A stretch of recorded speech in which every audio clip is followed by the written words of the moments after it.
Po, palakpakan natin si Lord. Let us welcome the Lord with our shout of joy, with our shout of praise, and we say hallelujah to the Lord.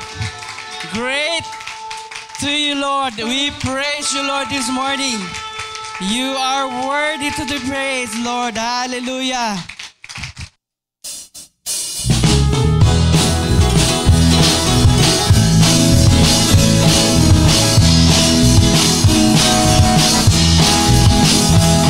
There's a land that is barren and dead, and by faith we can see it afar. For the Father waits over the way to prepare us a dwelling place there. In the sweet by and by, we shall meet on the beautiful shore. In the sweet by and by, we shall meet on that beautiful shore. We shall sing on that beautiful shore the melodious songs of the blessed, and the spirit shall sorrow no more. Not a sign for the blessings of rest. In the sweet by and by, we shall meet on that beautiful shore. In the sweet by and by, we shall meet on that beautiful shore. In the sweet by and by, in the sweet by and by, we shall meet on that beautiful shore. In the sweet by and by, we shall meet on that beautiful shore. Sing the wondrous love. Sing the wondrous love of Jesus. Sing His mercy and His grace. In the mansions bright and blessed, He'll prepare for us a place when we all get to heaven. When we all get to heaven, what a day of rejoicing that will be. When we all see Jesus, we'll sing and shout the victory. Onward to the prize before us, soon His beauty will behold. Soon the pearly gates will open, we shall tread the streets of gold. When we all get to heaven, what a day of rejoicing that will be. When we all see Jesus, we'll sing and shout the victory. When we all get to heaven, when we all get to heaven, what a day of rejoicing that will be. When we all see Jesus, we'll sing and shout the victory. We'll sing and shout. We'll sing and shout the victory. We'll sing and shout the victory.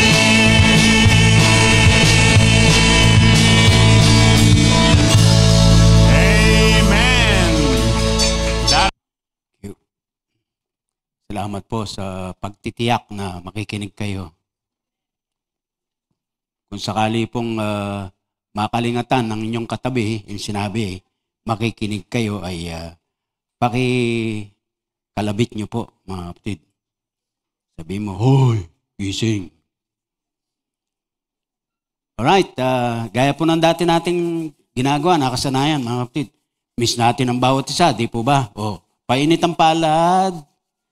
Tapos, iabot po sa kaliwa at sa kanan, sa likod at sa harap. Saan po kayo nakaupo. Praise the Lord, praise the Lord. Pwede po kayong tumawid ng tulay. Sa kaliwa at sa kanan. Yan.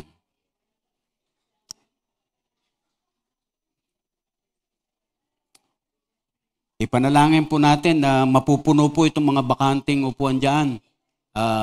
Madagdagan pa po tayo sa bilang magkakasama. At minsan naintindihan ko po kayo na umiiwas kayo sa direktang tama ng lamig. Yan.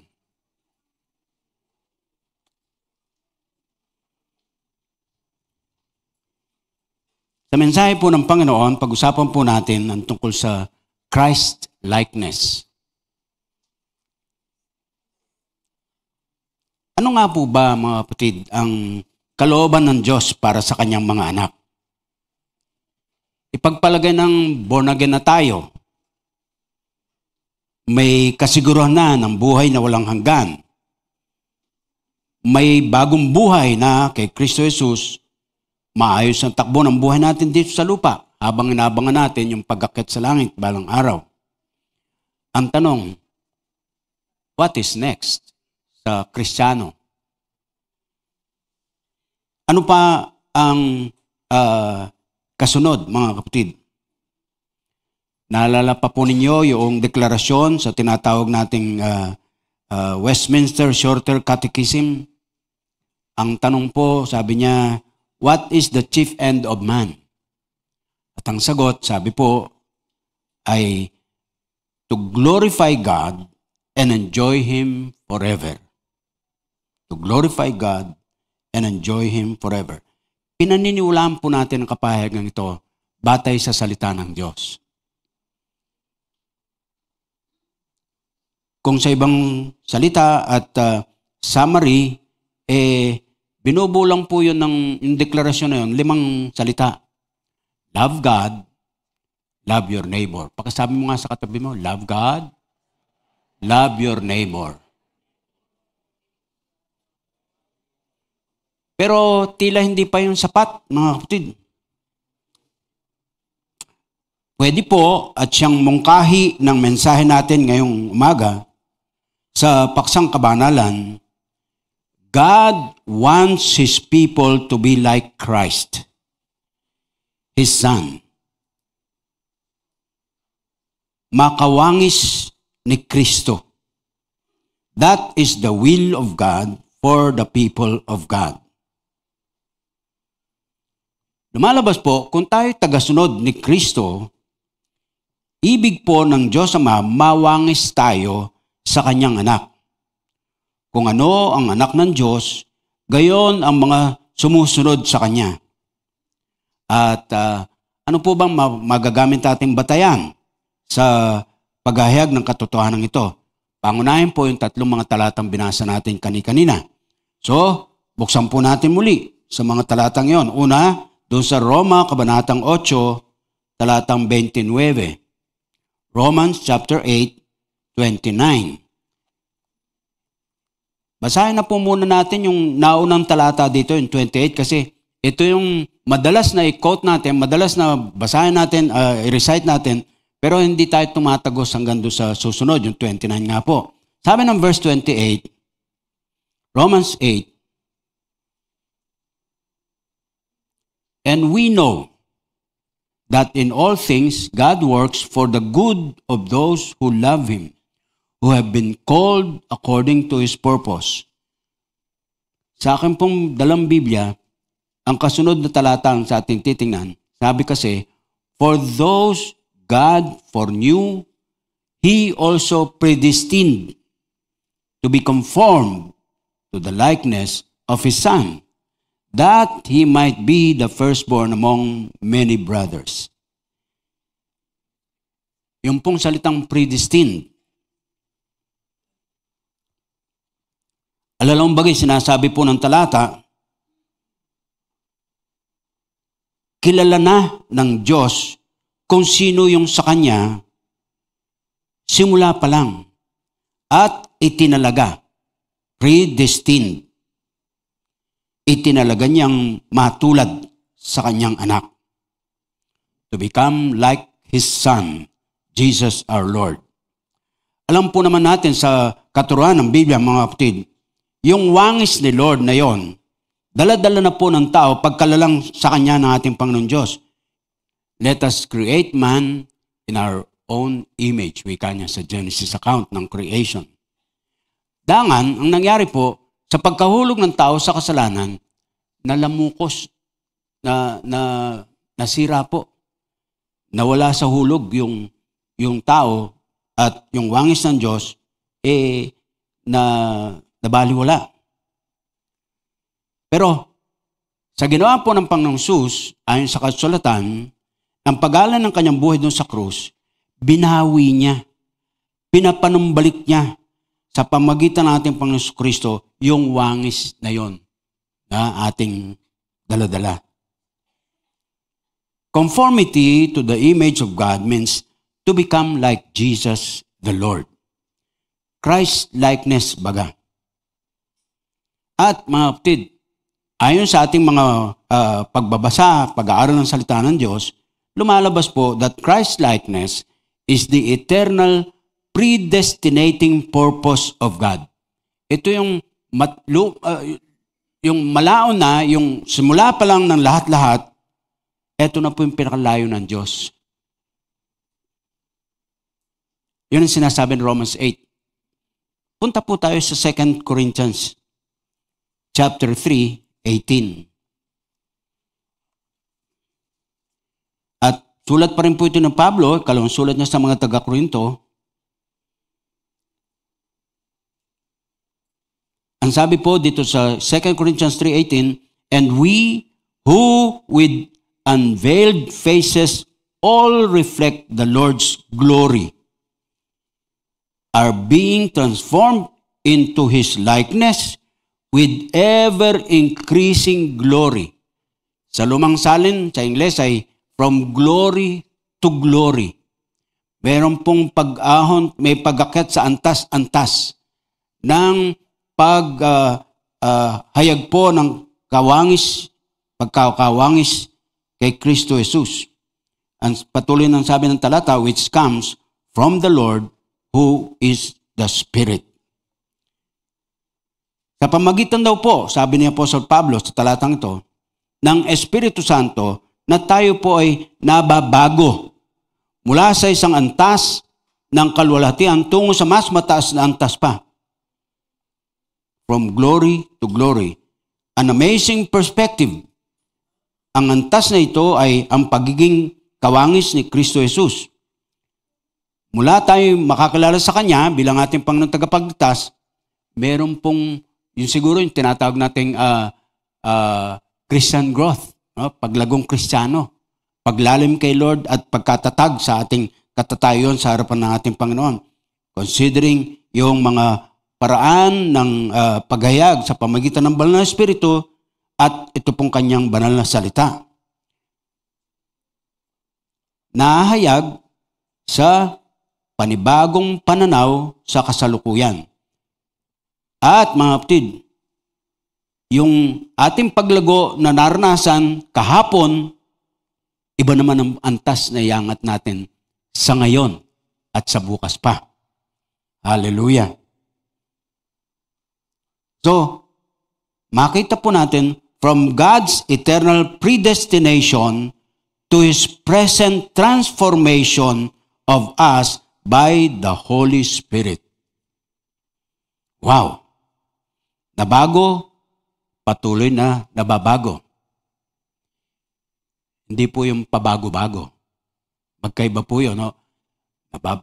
Nabago, patuloy na nababago, at hindi po pabago-bago. Yung bang parang timpla ng klima or temperature. Mainit ngayon, bukas malamig. Ang problema, mas tila nasa lamig, ayaw sa init.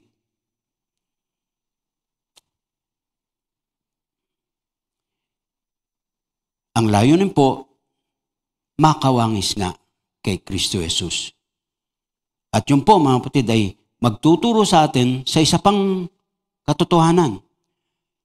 1 John chapter 3 verse 2. Ang sabi po rito, sa pamagitan naman po ni Juan, sa 1 John chapter 3 verse 2, Wika po rito, mga kapatid.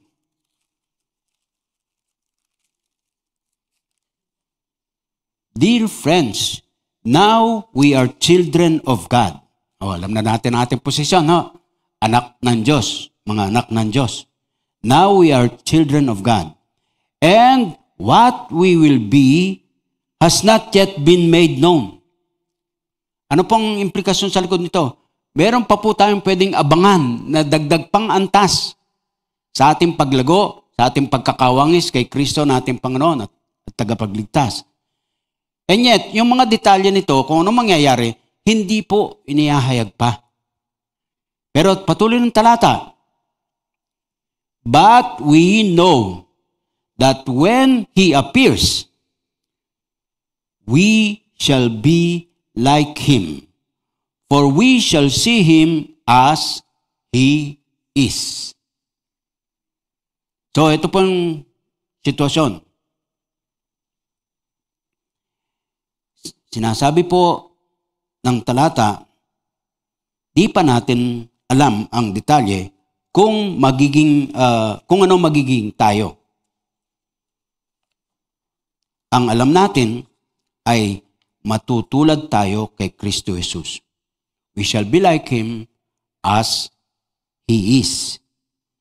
Di man alam po ang mga detalye. Ulitin ko po. Yung mga kaganapang ito, sapat na at makasisya na sa atin, basta matutulad tayo sa Kanyang anak. We are therefore content with the glorious truth that we will be with Christ the Lord, like Him forever. We shall be with Christ the Lord and like Him forever.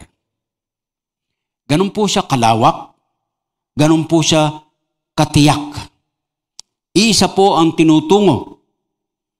At sa kapahayagan po, makita natin ang tatlong pamanahon, 3 tenses, past, present, future. There is God's eternal purpose. We have been predestined. Simula pa lang po yun, no? Hindi ka pa pinapanak sa mundong ito. Alam niya, pagsilang sa'yo, paglaki mo, at marinig mo mensahe niya, sa iba't ibang kaparaan, nangyayari po yon. At isang paraan ay ang pagkakilala sa Panginoon through MCF, halimbawa, sabi po, yun po yung eternal purpose ni Lord. We have been predestined. Sumunod, there is God's historical purpose. Pag sinabi pong historical, nakikita, napapatunayan, napatotohanan. O nga no, Christian nga yun ah. Yun, ganun o. Historical purpose. We are being changed, transformed by the Holy Spirit of God. Di po ba nung tayo makakilala sa Panginoon? Mga paglipas ng mga araw, ng mga panahon sa ating buhay at karanasan, kaugnayan kay Kristo, nakikita po hayag yung mga pagbabagong ginagawa ng Diyos sa pamagitan ng Banal na Espiritu na magpapatunay po kahit sa kapitbahay mo, kahit sa sino mang nakapaligid sa iyo, Christian nga ito. Ito po yung sabihin mo sa katabi mo, deklarasyon, di patanong ha, Christian ka nga. Sabihin mo sa katabi mo, Christian ka nga.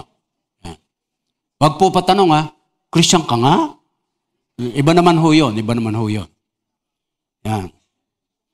Siya nga. And then, pangatlo po, mga kapatid, there is God's final or eschatological purpose. Yung mangyayari pa, we will be like Him as He is. Lahat pong ito, mga kapatid ko sa Panginoon, magdadala sa atin tungo sa Christ-likeness. Hence, masasabi po natin safely by the teachings of the Word of God, this is God's purpose for the people of God. Ito po ang pinakalayon ng Diyos para sa Kanyang mga anak. Now, batay na rin po sa pahayag na yan ng kasulatan. Kung ito'y totoong nangyayari sa atin ngayon, ito po ay mapatutunayan, masasaksihan, mapapatutuhanan ng ating kapwa. Mangyari lang po, magkaroon tayo ng parang general statement from the Word na magpapatibay po ng katotohanan ito. At pwede po natin gamitin, mga kapatid, ang 1 John chapter 2. Balik lang kayo ng isang chapter nito, sulat ni Juan, 1 John chapter 2 verse 6. Ang sabi po rito, ang buong sentence nagsimula sa pangalawang bahagi ng verse 5. This is how we know we are in Him. Paano daw po natin malalaman na tayo sa Kanya? Ito po, verse 6. Whoever claims to live in Him must walk as Jesus did. Whoever claims to live in Him must walk as Jesus did. So, inaangkin mo bang ikay Kristiyano, ikay tagasunod ni Kristo? Kung ano nakita mong uri ng pamumuhay, paglakad ng ating Panginoon, sabi niya, you must do likewise. Christ-likeness. Holy as the Lord Jesus is holy. Sa madaling salita, kung sinasabi nga po natin tayo Kristiyano na, tagasunod ni Kristo, dapat tayo kawangis niya. Siyempre, hindi naman yung physical na mukha. Alam nga namang, halimbawa na lang, pasintabi. Gandang-ganda ka talaga sa aking nuknukan ng gandang misis. Pero kahit na po anong gawin ko, hindi ako pwedeng makamukha ng aking misis. At hindi naman po siya papayag na kamukha ako niya.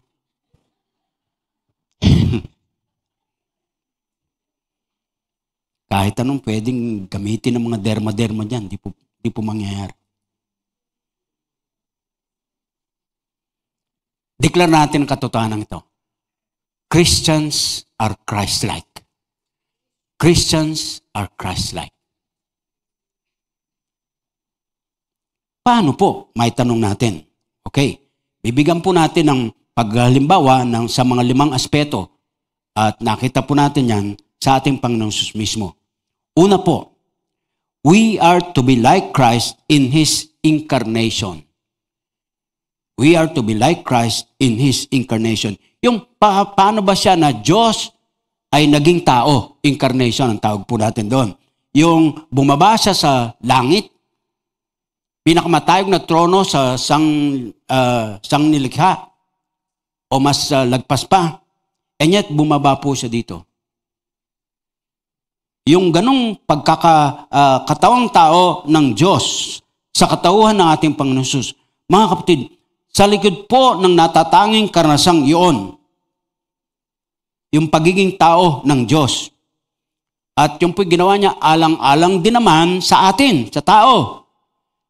Doon sa nakakahanga-hangang biyaya ng Diyos na yon, may matutuhan po tayo na ipinakita ni Lord Jesus mismo nang siya'y narito sa lupa. Accept this truth, gentlemen and ladies. We are called to follow that great humility in coming down from heaven to earth na ginawa ng ating Panginoon Jesus.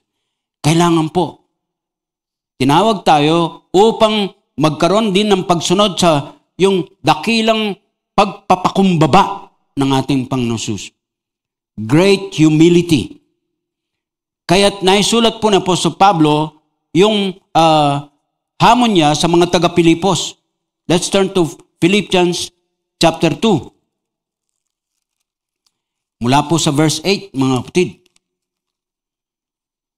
Verse 5, hanggang 8. Yung ating babasahin. Sabi po rito, Philippians chapter 2, mula sa 5. Your attitude should be the same as that of Jesus. Kung ano po daw po, makita natin, pinahayag, dinisplay ng Panginoon sa kanyang katawan, sa kanyang pag-uugali, sa kanyang gawain, sabi niya, your attitude should be the same as that of Christ Jesus. Ano po yun? Ito. Who, being in very nature God, did not consider equality with God something to be grasped. Yung parang ayaw niyang pawalan. abay, ako'y Diyos, ako'y matayog sa lahat, etc. Hindi ako pwedeng basta bumaba sa lupa, mabuhay na parang katulad nila, hindi ko gagawin yun. Di po, sabi ni Pablo, bilang kapahayagan, pagkilala niya sa kanyang Panginoong sinusunod, but made himself nothing, taking the very nature of a servant, being made in human likeness, and being found in appearance as a man, he humbled himself and became obedient to death, even death on a cross. Wow. So dun sa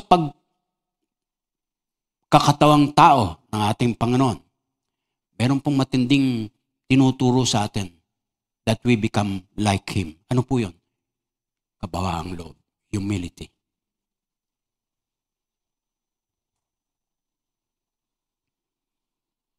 Sa panahong ating ginagalawan, mahalagang makita natin, ito po ang isang armas natin laban sa galaw ng mundo na ating kinabibilangan. Marami at namamayagpag po ang kayabangan sa mundong ibabaw. Ginugusto ng tao na siya'y makilala, na siyang mas angat sa iba. At ayaw po niya na katulad sa ating Panginoon Jesus ay nagkataong tao, nagpakababa, inari po niya yung ating kalalagayan, liban sa siya'y nagkasala.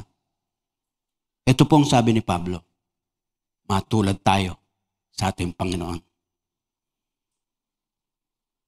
Mga kapatid, let us be willing to walk the less traveled road, the road of humility.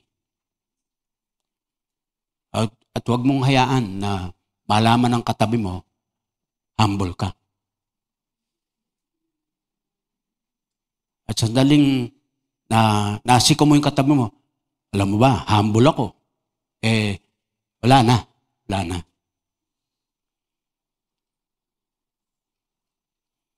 So, una po yun, mga kapatid. Sundan natin ang pangalawa. We are to be like Christ in His service. Sa kanyang paggawa, sa kanyang paglilingkod. Ano po ba yung pinakita ng ating Panginoon sa naging buhay niya dito sa lupa? Sa upper room experience na lang. No? Puntahan po natin ang John 13 at matuto po tayo mula sa pangyayaring iyon. John 13. Mula sa uno, sabi niya, it was just before the Passover feast. Jesus knew that the time had come for Him to leave this world and go to the Father. Having loved His own who were in the world, He now showed them the full extent in His love. Gusto kong paniwalaan, mga kapatid, ayon sa kaunawan ko sa salita ng Diyos, meron pong napakadakilang gagawin ng Diyos sa yugtong ito ng kanyang buhay. Darating na po ang oras na itinakda ng Diyos sa masalangit. Ialay na po ng Panginoong Jesus ang kanyang buhay doon sa krus. At ito yung pinakahuling pagsasama-sama nila, huling gabi na sila magkakasama. At mga kapatid, pansin niyo po yung napapaloob dito. The evening meal was being served and the devil had already prompted Judas Iscariot, son of Simon, to betray Jesus. Akalain niyo yun? Huling hapunang magkakasama. At sabi po, pumasok ng diablo kay Judas Iscariote para gawin na po yung kanyang papel na pagkakaila. Pagkanulo sa ating Panginoon. Ngayon, ito po, mga kapatid. Jesus knew that the Father had put all things under His power and that He had come from God and was returning to God. So, verse 4, He got up from the seat, from the meal, took off His outer clothing, and wrapped a towel around His waist. After that, He poured water into a basin and began to wash the disciples' feet, drying them with the towel that was wrapped around Him. Mga kapatid, kulang at kulang pa man sa ating pagsisikap at gamit ng paglalarawan, sinisikap pa rin natin gawin. Para po yung dakilang mensahe sa likod ng ganung kalagayan, manatili pong nakaukit dito sa ating kamalayan. Dito po sa kanang panig ko, sa ating altar, meron pong 3 simbolo diyan. Ang tungkod, ang shofar, yung pong sungay ng ram, at yung pong tuwalya. Baka po mula pa nang ikabit dito yan, nagtataka kayo, kulang pa rin tayo sa kamalayan sa bagay na to. Pero yung tungkod, magpapaalala sa atin, ang isang pangunahing paglalarawan sa ating Panginoon, yung pagiging pastol. Halimbawa, yung Psalm 23, alam na po natin. At yung tungkod po, mahalagang papel ang ginagampanan. Kung kayo pastol, tagahatak po kayo ng medyo pasaway na tupa. At kung medyo parang nakukulitan na kayo, papaluin nyo para matuto. Sa ating mga anak ngayon, bawal ng paluin basta eh. Anong tatawaging number? Tapos po, gamit din po yun ng pambilang pagka oras na po na dadalhin na niya ulit doon sa kanyang koral. Pambilang po yun. Yan. At may pangalan po yun. Wilfredo, Edna, Migs, at yun, mga gano'n ho. Kabisado. May pangalan pa po yan. Yun po ang inilalarawan ng tungkod. Ang Panginoong Hesus ay pastol natin. Tayo nakapaloob po sa kanyang kawan. Kapatid, huwag kang pasaway na tupa, ha? Delikado ka, may tungkod. At binibigyan ko pong karapatan ng aking sarili bilang inyong pastor, manghampalos sa inyo. Sa inyong joke lang po yan. Ginagawa ko po sa inyo pagka kayo makulit sinusumbong ko lang kayo sa tatay natin. At yung pong shofar, ginagawa po doon sa Israel hanggang ngayon, galing po yan doon, para yung pag-ihip ng trumpeta. Lumang tipan, bagong tipan ng Biblia, mahalaga po yon mga kapatid. Yan ay pagbibigay babala sa bayan ng Diyos na mayroong panganib na dumarating. Yun po'y hudyat din ng panimula ng mga selebrasyon sa pangalan ng ating Panginoon Diyos. At marami pa pong gamit. Primarily for worship on God. At yung tuwalya. Baka po magtaka kayo, tawagin niyo si Papa Ray. Pare, yung basahan mo, bakit sinabit mo pa rito? Altar ito. Paglalarawan po yan, mga kapatid, ng tulad dito sa sinasabi ng John 13. Akalain nyo, huling hapunan, nandun ang Panginoon, may inihandang upuan. Di nakahapon na po sila, masayang kumakain, etc., etc. Doon sa paghayag, yung magkakanulo sa kanya, napangalanan na. At sa ibang mga bahagi po, malinaw, yung makikisaw-saw sa akin ang tinapay, yun ang magkakanulo sa akin. Bawat isa sa kanila, mga alagad, sabi nila, hindi po ako yun, Lord. Ako po ba yan, Lord? At nung dumating na po, na kay Judas nagtanong, ako po ba, Panginoon? Sabi ng Panginoon sa kanya, ikaw na rin ang nagsabi. Yun, sa konteksto pong yun. Nung makahapon na sila, nabad po yung outer garment ni Lord, nagbigkis ng tuwalya, kumuha ng planggana, nilagyan ng tubig, at isa-isa po, mga alagad, hinugasan ang kanilang mga paa. And considering yung mga sumusunod pang mga talata, si Peter na makulit, Lord, pati po ba ako? Yung hindi ko hugasan, walang bahagi sa akin. Sabi ng Peter, wag lang po paliguan nyo na ako, Lord. Buong may gugo po ba kayo dyan? O kung ano pang mga shampoo. So, nahugasan po. Pagpakababa. Tapos, paglilingkod. Matindi po ito, mga kapatid. And, nung magawa na po niya, sabi dito sa verse 12, when he had finished washing their feet, he put on his clothes and returned to his place. Balik siya sa kanyang upuan. And here comes what is yung talagang striking sa pahayag na ito. Sabi po niya, do you understand what I've done for you? He asked them. You call me teacher and Lord. And rightly so. Ako'y teacher, ako'y Lord. For that is what I am. Now that I, your Lord and teacher, have washed your feet, you also should wash one another's feet.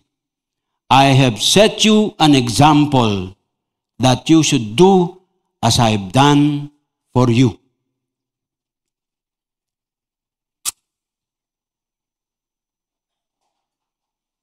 Alam niyo ang napakatinding mensahe sa likod po nito, mga kapatid. Sabi niya, I have set you an example. Sa Kristiyano, tulad sa kanyang master, yung mga lagad niya, tayo ng mga Kristiyano, wala pong ituturing na gawain na sobrang liit o nakapanliliit, too menial or degrading na magagawa natin sa pangalan niya sa isa't isa. Paglilingkod sa kapwa. Walang maituturing pong maliit at nakapanliliit na gawain. Wala po sa bokabularyo ng ating Panginoon, ito'y wag na lang, kaya na nila. O kaya, naku naman, sa posisyon ko ba naman gagawin ko yan? Wala po. Ang Kristiyano, tulad ng kanyang master, handa na magpakumbaba, stooping down, washing yung apostles' feet.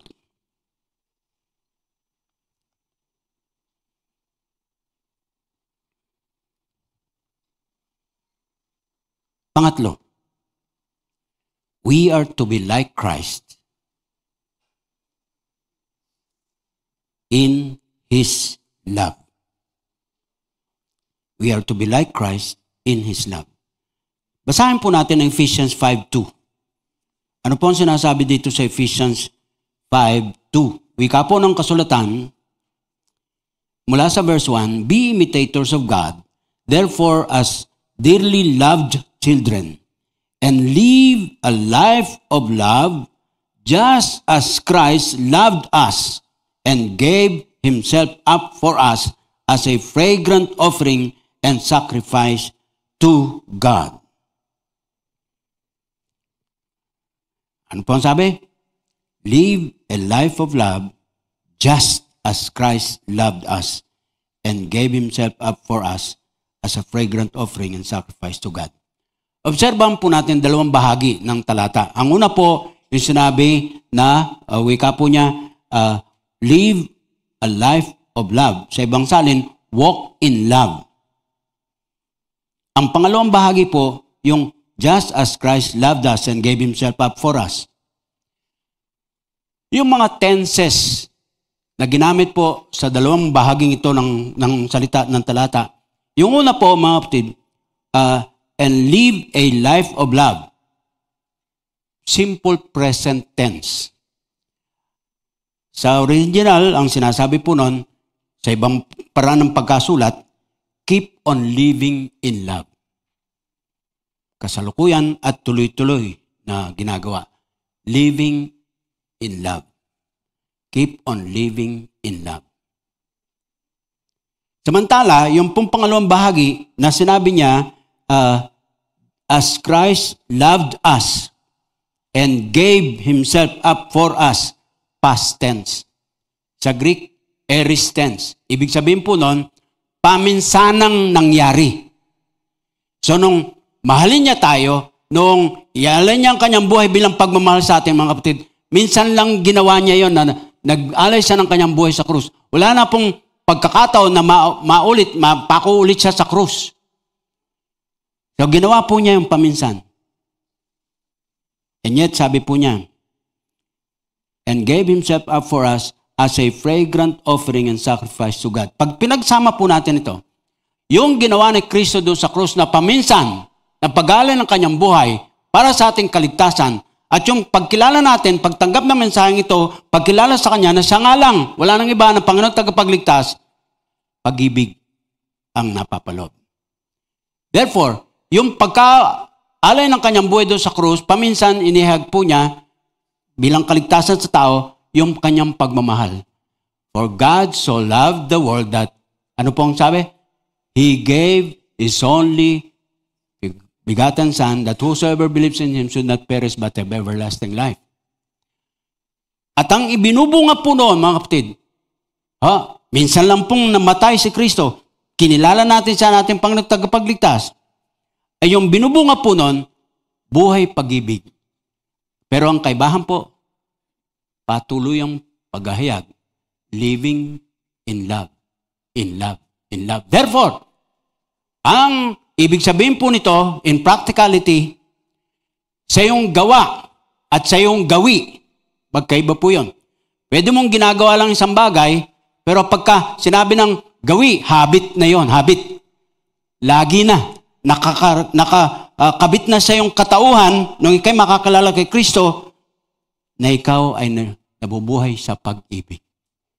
Ang galaw mo, mula sa salita mo, sa gawa mo, kagawian mo, pag-ibig.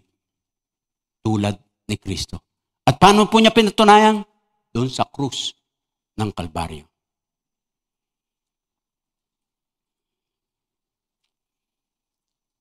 Ang sabi po rito, mga kapatid, hinihikayat ni Pablo ang mga taga-Epeso na mananampalataya, tayo na rin na nagbabasa ng kasulatan ngayon, hinihikayat po tayong lahat to be like Christ in His death, to love with self-given Calvary love. Pangapat, we are to be like Christ in His patient endurance. Pagkamatiisin ng ating Panginoon. Pagtitiis sa gitna ng mga sufferings. Alam niyo yung sulat ni Apostle Pedro. Turn to that text, 1 Peter. 1 Peter naman po tayo ngayon. Chapter 2, mula sa 18. Bagaman ang bahaging ito ay naka-address primarily sa mga alipin. Alam nyo, ang society nila noong panahon ngayon, marami po yung mga alipin. Ang mga alipin po, ibig sabihin, walang karapatan sa sarili. Pag-aari po ang turing sa mga alipin. Pinagbibili po yan. At yung bumili ng alipin, taga-silbi sa kanya, mo'y pag-aari niya, yung alipin. Kung sakali po na hindi niya magustuhan, basta itatapon na lang niya. At pagkatapos po ay merong pagkakahiwalay sa lipo ng ginagalawan, yung alipin at saka po yung free men bilang mga mamamayan ng Roma. Pagkatapos po nito, maobserban din natin na marami sa mga alipin sa kanilang panahon, abay nakakakilala sa Panginoon. So, alipin, mga Kristiyano naging alipin, o mga alipin naging Kristiyano. Ito po yan, sabi nung mula sa 18. Slaves, submit yourselves to your masters with all respect, not only to those who are good and considerate, but also to those who are harsh. For it is commendable if a man bears up under the pain of unjust, pansin niyo pong word na, unjust suffering, because he is conscious of God. Hallelujah. Ang tanging dahilan po, sabi, conscious of God. Nasa kanya na ang Diyos. Nakaugnay na siya sa Panginoon. But how is it to your credit if you receive a beating for doing wrong and endure it? But if you suffer for doing good and you endure it, this is commendable. before God. Kaganda, no? Pastor, ano bang maganda ron? Pinahirapan ako. Nagdurusa ako. Wala naman akong ginagawang masama.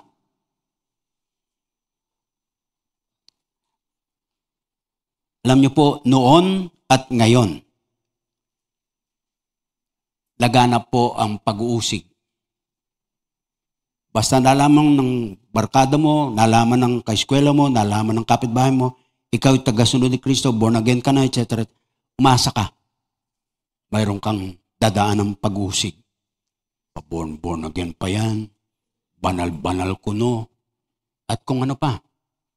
Sa atin, pagka-comment na ganun, ang dating sa atin, kalbaryo na eh. Huh? Simple lang yun. Tanggapin po natin. Kasimple. Pagka-Christian ka, umasa ka na. At yung po sinasabi ng salita ng Diyos through Peter. Ang sabi po, we are called to suffer. Ang problema, kung katulad sa mga alipin, naging born again, dahil po sa kanilang kapalpakan, parurusahan sila ng kanilang amo, bagay lang. Pero kahit na unjust suffering ang dadaanan, huwag po tayong gaganti ng masama sa masama. Pagka ginawa po natin, hindi daw po commendable kay God yun. Ang bagay, kahit anong gawin sa atin, pag-uusig man sa iba-ibang kaparaanan, ang Panginoong Jesus po natin mismo, kapatid ko, dumaan dyan. Dumaan dyan. Sa kalaganapan ng pag-uusig maging sa ating panahon, hindi na po basta individual lang, kundi sa mga bansa-bansa, Bangladesh, at iba pang mga nga po'y masyadong hostile sa gospel ng ating Diyos. Mga simbahan po sinusunog. Ang mga pastor ay pinapatay. Ang pamilya po ay pinaghiwa-hiwalay. Maring maranasan po natin ito. Pero, maging handa po tayo.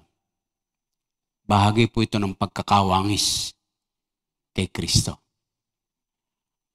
Alam niyo po kung merong pangontra dito, ito, magsipag tayo lalo sa pagmimisyon. Mientras na ang taong ito ay pasaway, ang taong ito ay galit sa pagkakristyano, siya po'y makakilala sa Panginoon through our witness. Ayun, pangontra po yan sa pag-uusig. At panghuli po, ikalima, we are to be like Christ in His mission. In His mission. Dalawang talata po ang ating bubuksan. Una po ay John 20:21 and then John 17:18. Unahin po natin yung 20:21. Ito po ay namatay na ang Panginoon, nabuhay na muli, and pagkatapos nagpakita na sa kanyang mga tagasunod ng panahong iyon. And then dito po sa verse 21, ganito po ang sabi niya. Basahin na natin yung 20. After he said this, he showed them his hands and side. Yung pong mga kamay na pinagpakuan, tipo ba, pinako. Tapos po yung tagiliran na sinibat. No? Tapos po sabi niya, the disciples were overjoyed when they saw the Lord. Nagbangon na muli. Again, Jesus said, peace be with you. As the Father has sent me, I am sending you. As the Father has sent me, I am sending you. Balik tayo sa chapter 17, verse 18. At halos parehong pong sinasabi, ganito naman ang sinasabi sa 17:18. As you sent me into the world, yung pong kasama doon sa high priestly prayer ni Lord Jesus, addressing the Father in heaven, as you sent me into the world, I have sent them into the world. Pagmimisyon.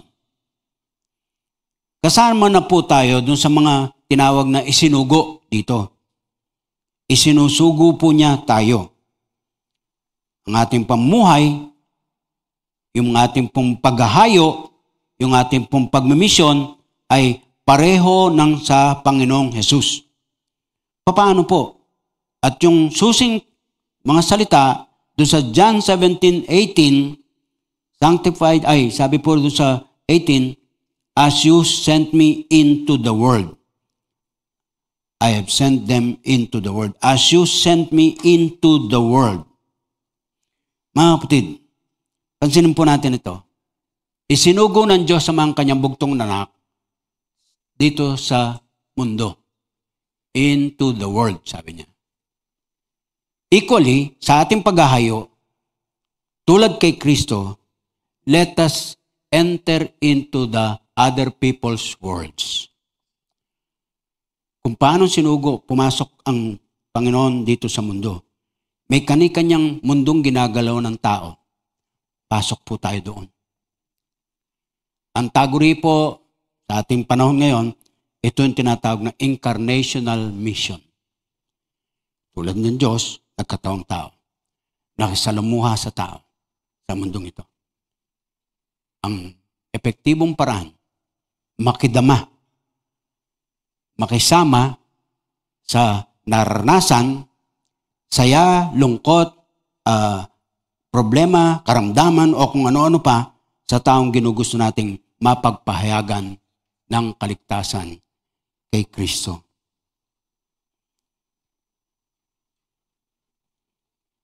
Please, with this, gentlemen and ladies,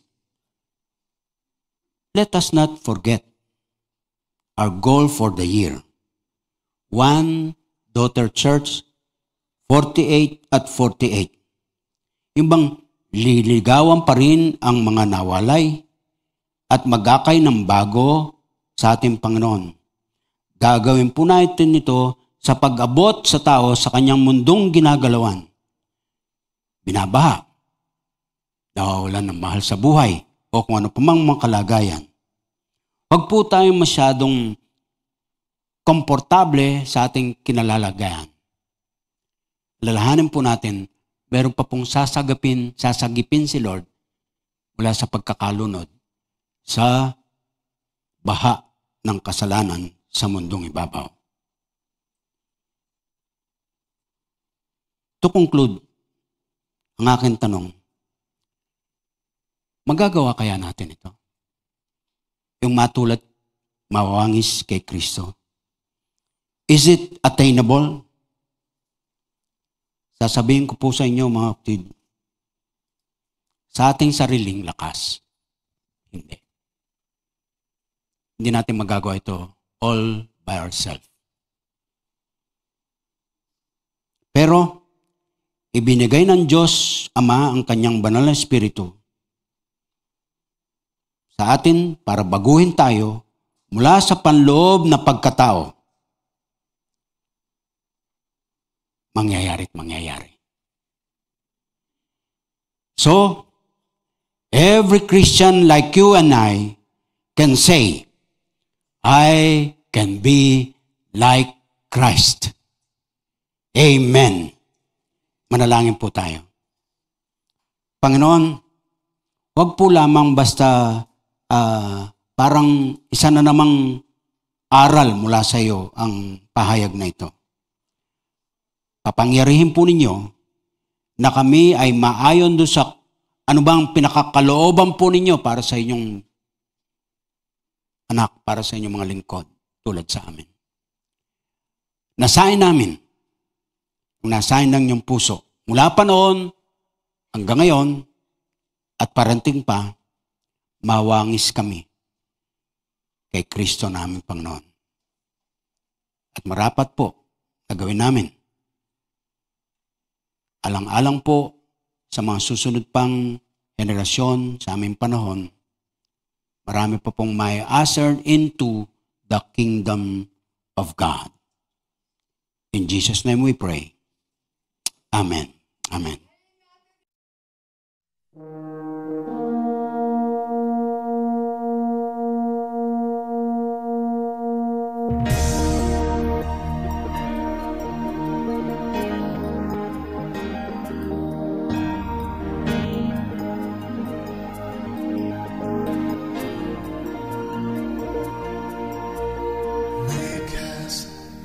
showcase, an attraction for you, that others may see who you really are, and what you can do.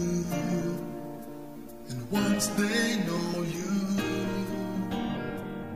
they will love and serve you. God, oh God, bless the world through MCM as we gather to grow and scatter to soar. Your kingdom be established in our hearts and in our home. God, yes, God, bless the world through our hearts.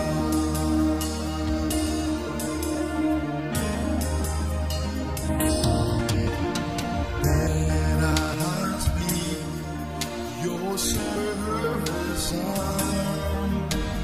Now disciples, greater desire. Believing in abundant blessing, love and difference, full of hope, of love and love.